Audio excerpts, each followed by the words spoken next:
কোকোনাটের পোলাও খেয়েছেন? খাননি তো এইভাবে একবার রান্না করে খেয়ে দেখুন, স্বাদ হয় অসাধারণ।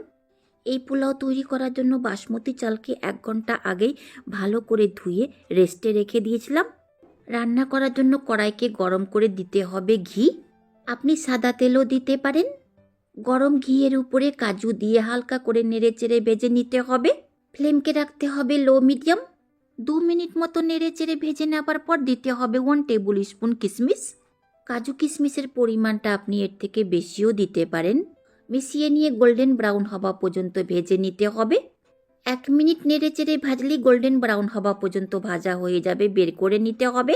কড়াইয়ে বেঁচে যাওয়া ঘিয়ের মধ্যে দিতে হবে জিরা আর গোটা গরম মশলার মধ্যে লবঙ্গ, এলাচ, দারচিনি, শুকনো লঙ্কা আর তেজপাতা হালকা করে নেড়েচেড়ে ভেজে নিতে হবে।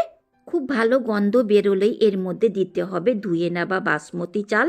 ফ্লেমকে লো মিডিয়াম রাখতে হবে। ভালো করে মিশিয়ে নিয়ে 5 থেকে 6 মিনিট প্রথমে ভেজে নিতে হবে। হালকা লালচে হওয়া পর্যন্ত ভাজা হয়ে গেছে। এর মধ্যে দিতে হবে 1 টেবিল স্পুন ঘি, স্বাদ মতো নুন, 1 টিস্পুন থেকে একটু কম জিরা পাউডার, 1 টিস্পুন থেকে একটু কম ধনে পাউডার। আমি 300 গ্রাম বাসমতি চাল নিয়েছিলাম, সেই পরিমাণ মতো মশলা দিয়েছি। মিশিয়ে নিয়ে আরও 2 মিনিট মতো ভেজে নিয়েছি। এর মধ্যে দেব 1 ইঞ্চি গ্রেট করা আদা আর 1/2 কাপ কোরানো নারকেল ছড়িয়ে দিতে হবে। ভালো করে মিশিয়ে নিয়ে আরও 2 থেকে 3 মিনিট ভেজে নিতে হবে।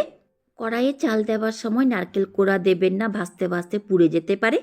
শেষে ভেজে নেওয়া কাজু কিশমিশ দিয়ে ভালো করে মিশিয়ে নিতে হবে। ফ্লেমকে মিডিয়ামে করে এর মধ্যে দিতে হবে নারকেলের দুধ। আমি 1 গ্লাস নারকেলের দুধ আর 2 গ্লাস জল দিচ্ছি, যেহেতু 1.5 গ্লাস চাল নিয়েছিলাম। আপনি জলের বদলে সম্পূর্ণটা নারকেলের দুধই দিতে পারেন বা গরুর দুধকে পাতলা করে দিলেও হবে। তারপর দেব 5টা চেরা কাঁচা লঙ্কা, 1/2 টিস্পুন গরম মশলা, ভালো করে মিশিয়ে নিয়ে দেব আরও 1/2 কাপ কোরানো নারকেল। ঢাকা দিয়ে রান্না করব। 2 থেকে 3 মিনিটের পর ঢাকাটা সরিয়ে ভালো করে নেড়েচেড়ে মিশিয়ে দেব। আবার ঢাকা দিয়ে রান্না করব। 6 থেকে 7 মিনিটের পর ঢাকাটা সরিয়ে দিয়ে হালকা হাতে নেড়েচেড়ে মিশিয়ে দিতে হবে, যেন চালগুলো ভেঙে না যায়। দেব এর মধ্যে 1 টিস্পুন চিনি, না দিলেও হবে, কুড়োনো নারকেল খেতে মিষ্টি লাগে। নামাবার আগে 1 টিস্পুন ঘি দিয়ে ভালো করে নেড়েচেড়ে মিশিয়ে নিয়ে ওভেনকে অফ করে 10 মিনিট মতো রেস্টে রাখতে হবে। চাল যদি একটুকু কাঁচা থাকে ভাপে সেদ্ধ হয়ে যাবে। তৈরি হয়ে গেল সুস্বাদু নিরামিষ নারকেলের পোলাও রেসিপি। একে চিকেন বা মাটনের সঙ্গে পরিবেশন করে খেয়ে দেখুন, স্বাদ হয় অসাধারণ। Please subscribe.